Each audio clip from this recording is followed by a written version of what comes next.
Hello बच्चों, कैसे हैं आप लोग। जैसे कि हम लोगों ने कल टॉपिक स्टार्ट किया था body fluids and circulation. Body fluids and circulation में हम बात करें कि बॉडी फ्लूइड्स जो है, जो हमारे शरीर के तरल है, उनमें हम लोगों ने पढ़ा था कि रक्त है और लसिका हमारे शरीर में तरल संयोजी ऊतक के रूप में पाए जाते हैं। अब सबसे पहले ये पूछा जाए कि सबसे ज्यादा जो है ना हमारे शरीर में सेवन करने का काम करते हैं, हमारी बॉडी में वेस्कुलर सिस्टम बनाने का जो काम कर रहे हैं, तो उसमें भी क्या है, रक्त ही पाए जाते हैं। जो आज हमारा टॉपिक रहेगा वो रहेगा ब्लड, जिसको हम रक्त बोलते हैं हिंदी में। और यहाँ वेस्कुलर कनेक्टिव टिश्यू मतलब संयोजी हमारे जो ऊतक है, उसमें सामान्य संयोजी ऊतक है, उसमें रक्त को लिया जाता है। अब रक्त का जो फॉर्मेशन है, जो इसका डिराइव्ड है, जो ये फॉर्मेट है, वो किसके थ्रू है, मेसोडर्मल जो मध्य जनन स्तर है, उसके द्वारा इसकी उत्पत्ति होती है।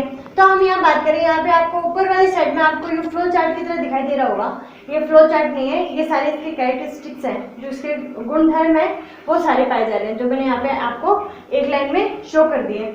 अब यहाँ आप देखिए, सबसे पहले मैंने लिखा है ब्लड के बारे में, फ्लूइड कनेक्टिव टिश्यू है, ये तरल संयोजी ऊतक है।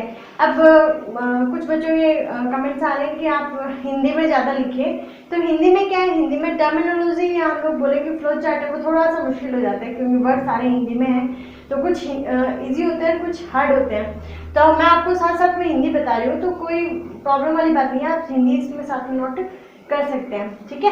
और उसके अलावा भी थोड़ी आपको प्रॉब्लम्स रहेगी, तो मैं कोशिश करूंगी कि हिंदी में आपको फ्लो चार्ट है वो अवेलेबल करवा दूँ। नोट्स में अवेलेबल करवा रही हूँ, नोट्स में आपको हिंदी और इंग्लिश दोनों लैंग्वेज में अवेलेबल हो जाएगा। तो यहाँ पे मैं बात करूँ कि तरल संयोजी ऊतक है वो ब्लड को कहा जाता है। फिर क्या है, सॉफ्टेस्ट टिश्यू इन बॉडी, जो सबसे कोमल ऊतक है हमारे शरीर का, वो भी ब्लड को कहा जाता है। उसके बाद में साल्टीन टेस्ट। साल्टीन टेस्ट का मतलब हो गया कि यहाँ इसका जो टेस्ट होता है वो नमकीन होता है। टेस्ट सबने किया होगा ब्लड को, क्योंकि हाथ पे यदि कहीं लग जाती है तो हम बोलते हैं कि मुंह में लेने से वापस क्या हो जाएगा, वापस वो ब्लड है उसका क्लॉट जल्दी बन जाएगा, ठीक है। तो टेस्ट में कैसे होते हैं, ये साल्टी नमकीन होते हैं। उसके बाद करें कि हम लोगों ने क्या आपको बताया था कि स्टडी ऑफ ब्लड है उसको हेमेटोलॉजी कहा जाता है। Haematology study of blood. फिर यहाँ इसका फॉर्मेशन किससे होता है, तो हम लोगों ने देखा आरबीसी और डब्ल्यूबीसी का फॉर्मेशन है वो बोन मेरो के द्वारा हो रहा है। और बोन मेरो में क्या पाया जा रहा है, यहाँ पे हेमियोपोइसिस। हेमियोपोइसिस है वो ब्लड का फॉर्मेशन करने का काम करती है। उसके बाद में हम रक्त का कलर देखें तो रक्त का कलर होता है वो रेड दिखाई देता है हमें, ठीक है। अब रेड किसके कारण होता है, क्यों होता है, कितने परसेंट होता है, ये हम बात आगे करेंगे इसकी। अभी आप सिर्फ इतना ध्यान में रखिए कि कलर में कैसा होगा, ये रेड होगा। उसके बाद हम पीएच की बात करें तो पीएच इसका क्या रहेगा, 7.4। 7.4 है तो ये क्या हो गया, हल्का सा क्षारीय हो गया, स्लाइटली अल्काइल। उसके बाद में हम वेट की बात करें कि हमारी पूरी की पूरी बॉडी का जो वेट बनाने का काम है, हम लोगों ने देखा था मसल्स में हमारी बॉडी का वेट बना रही थी, बोन्स भी बना रही थी, स्किन में बना रही थी। तो इसी टाइप से जो ब्लड है वो भी हमारी पूरी की पूरी बॉडी में फैला हुआ एक जाल के रूप में पाया जाता है। तो यहाँ पे जो बॉडी का वेट कितना बनाएगा, 7 to 8% बॉडी का वेट बनाने का काम करता है।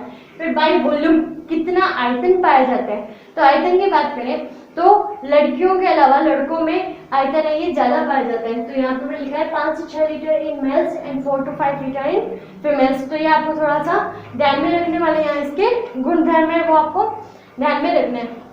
उसके बाद बात करें सम फैक्ट्स ऑफ ब्लड, जो ब्लड से रिलेटेड थोड़े बहुत फैक्ट्स रहेंगे जो हमें ध्यान में रखने चाहिए और क्वेश्चंस भी पूछे जाते हैं, तो वो मैं आपको बता देती हूँ। तो यहाँ पे लिखा है slightly heavier than water. Water से क्या होंगे, हल्के से भारी होंगे ये, ठीक है।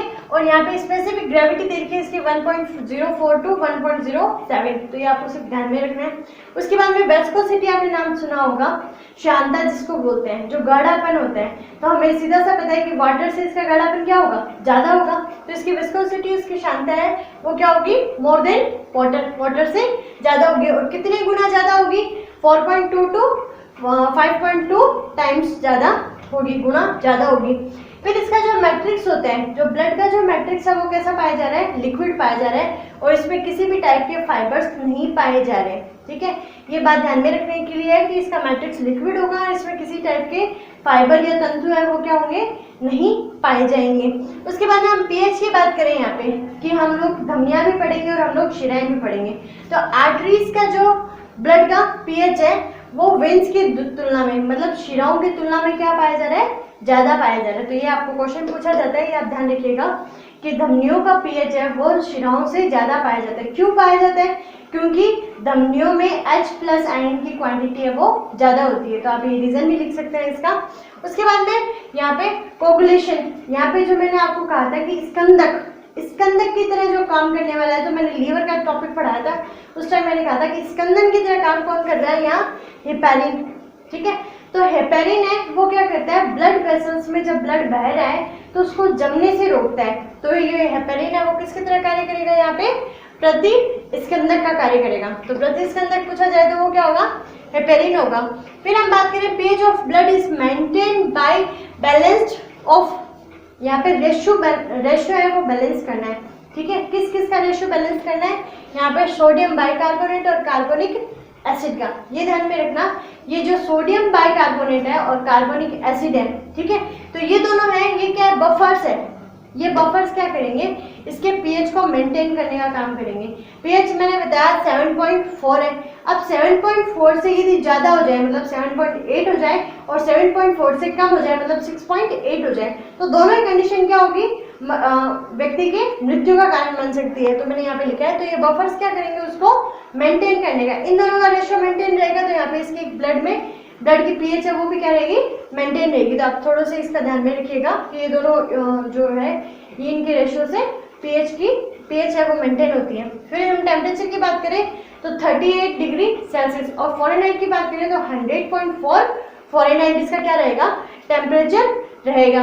उसके बाद हम बात करते हैं यहाँ पे कंपोजिशन ऑफ ब्लड, जो ब्लड का संगठन रहता है, रक्त का जो संगठन है, रक्त के संगठन में दो भाग होंगे, रक्त के संगठन के दो भाग होंगे रक्त के, जिसमें लिक्विड पोर्शन होता है और सॉलिड पोर्शन होता है। हम लिक्विड पोर्शन की बात करें, जो लिक्विड पोर्शन है, तरल भाग है, वो 55% भाग बना रहा है और प्लाज्मा बना रहा है। हम ये जितने भी टॉपिक लिखे हैं, प्लाज्मा, WBC, RBC, प्लेटलेट्स, इनकी मैं अलग-अलग वीडियोस में आपको आगे प्रोवाइड करवा दूंगी। तो आप देखिए कि 55% है वो क्या पाया जा रहा है, प्लाज्मा पाया जा रहा है इसमें। फिर हम सॉलिड भाग की बात करें, जो ठोस पोर्शन बना रहा है, इसका ठोस भाग बना रहा है, वो 45% है। और ब्लड कार्पोसल्स, जो रक्त कणिकाएं हैं, रक्त कणिकाएं इसमें 45% भाग बना रही है। अब रक्त कणिकाओं में भी हम 3 प्रकार की रक्त कणिकाएं पढ़ेंगे। ठीक है, उसमें सबसे पहला है आरबीसी, ठीक है, रेड ब्लड कार्पोसल्स, फिर WBC, व्हाइट ब्लड कार्पोसल्स, और प्लेटलेट्स जो रक्ताणु कहलाते हैं। ठीक है, लाल रक्त कणिकाएं, श्वेत रक्त कणिकाएं, और यहाँ पे रक्ताणु। ठीक है, उसके बाद हम बात करें कि वॉल्यूम ऑफ आरबीसी, एक वर्ड पूछा जाता है हेमेटोक्रिट। ठीक है, यहाँ मैंने लिखा है हेमेटोक्रिट, ये हिंदी में भी आपको मात्रा लगा के हेमेटोक्रिट ही लिखा हुआ मिलेगा, और इंग्लिश में भी यही है।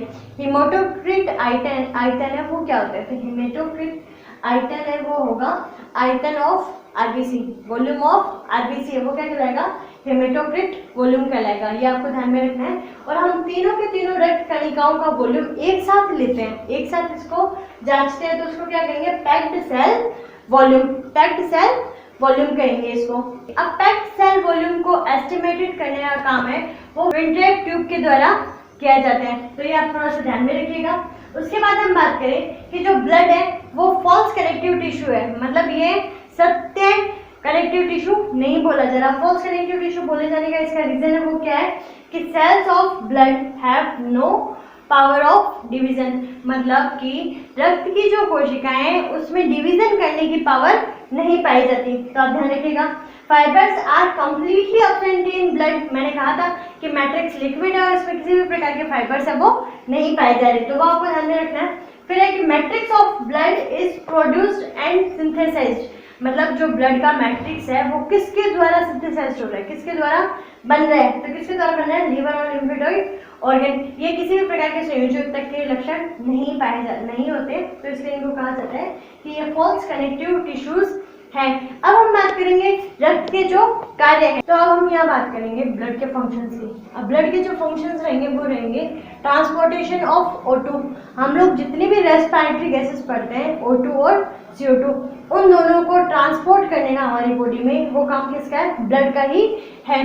तो ट्रांसपोर्टेशन ऑफ O2, ब्लड के अंदर हीमोग्लोबिन पाया जाता है। तो मैंने आपको बताया था कि एक हीमोग्लोबिन है वो ऑक्सीजन के 4 अणुओं का वहन करता है। तो यहाँ देखिए हीमोग्लोबिन जिसको Hb से डिनोट किया है +4O2 क्या बना रहे हैं, ऑक्सी हीमोग्लोबिन। तो ऑक्सी हीमोग्लोबिन के रूप में हमारी बॉडी में क्या होते हैं, संचरित होते हैं। उसके बाद हम सेकंड बात करें ट्रांसपोर्टेशन ऑफ CO2। CO2 है वो हमारी बॉडी में क्या है, हार्मफुल है, तो उसको वापस बॉडी से लंग तक लाने का काम है वो किसका है, ब्लड का ही है। उसके बाद में ट्रांसपोर्ट ऑफ हार्मोन्स, हार्मोन्स को भी ट्रांसपोर्ट करने का, हार्मोन्स एंजाइम्स जितने भी ये सब चीजें इन सबको ट्रांसपोर्ट करने का काम किसका होता है, ब्लड का ही होता है। उसके बाद में ट्रांसपोर्ट ऑफ एक्सक्रीटरी प्रोडक्ट, मतलब जो एक्सक्रीटरी प्रोडक्ट है, जो उत्सर्जित पदार्थ है, यूरिया और यूरिक अम्ल, उनको किडनी तक लेके आने का काम, उनको लीवर तक लेके आने का काम किसका रहता है, यहाँ पे ब्लड का ही होता है। उसके बाद में distribution of digested food, distribute करना क्या होता है, वितरित करना। और डाइजेस्टिव फूड में जो भी कार्बोहाइड्रेट फीड्स वगैरह है उन सबको जगह जगह डिस्ट्रीब्यूट करना, विटामिन वगैरह, ये सारा काम किसका होता है, ब्लड का ही होता है। उसके बाद में यहाँ पे प्रोटेक्शन अगेंस्ट डिजीज के अगेंस्ट लड़ने का, जो यहाँ पे मैंने लिखा है फाइट्स इन्फेक्शन से अगेंस्ट में लड़ने का काम है, वो भी क्या होता है यहाँ पे इसका पाया जाता है। इसमें आप ल्यूकोसाइट्स WBC वगैरह पढ़ेंगे तो ये क्या करेंगे, हमारी इम्यूनिटी को स्ट्रॉन्ग करने का काम करेंगे, ठीक है। तो ये डिजीज के अगेंस्ट जब लड़ने की क्षमता भी रखते हैं। उसके अंदर मेंटेन, यहाँ पे मेंटेन इम्यूनिटी, क्योंकि ये एंटीबॉडीज का निर्माण करते हैं, एंटीबॉडीज का निर्माण करेंगे यहाँ पे बाय फॉर्मेशन ऑफ एंटीबॉडीज का फॉर्मेशन करने से हमारी बॉडी की जो प्रतिरक्षा क्षमता है, जो हमारी इम्यूनिटी सिस्टम है, वो क्या होगा, स्ट्रॉन्ग होगा। उसके बाद हम बात करें रिपेयर ऑफ इंजरी, जहाँ पे भी हम लोगों को लग जाए उसको वापस रिपेयर करने के लिए जो भी चाहिए, जैसे हम लोग बोलते हैं कि यहाँ पे इंजरी को रिपेयर करने के लिए हमें सबसे ज़्यादा प्रोटीन की आवश्यकता है। तो प्रोटीन किसके साथ डिस्ट्रीब्यूट हो रहा है, ब्लड के साथ में डिस्ट्रीब्यूट हो रहा है। तो यहाँ पे रिपेयर ऑफ इंजरी। उसके बाद हम बात करें फॉर्मेशन ऑफ ब्लड क्लॉटिंग, जो ब्लड को क्लॉट बनाने का काम है प्लेटलेट्स के थ्रू होता है। वो प्लेटलेट्स में कहाँ पाई जाती है, ब्लड के अंदर पाई जाती है। उसके बाद में रेगुलेशन ऑफ बॉडी टेम्परेचर, हमारी बॉडी टेम्परेचर को रेगुलेट करने का काम है, वो भी यहाँ ब्लड का ही होता है। उसके बाद में डायग्नोसिस ऑफ डिजीज, ये होता है रोगों का निदान। अब रोगों का निदान है, हम लोग नॉर्मली देखते हैं कि हमें किसी भी टाइप की कोई डिजीज होती है तो ब्लड टेस्ट किया जाता है।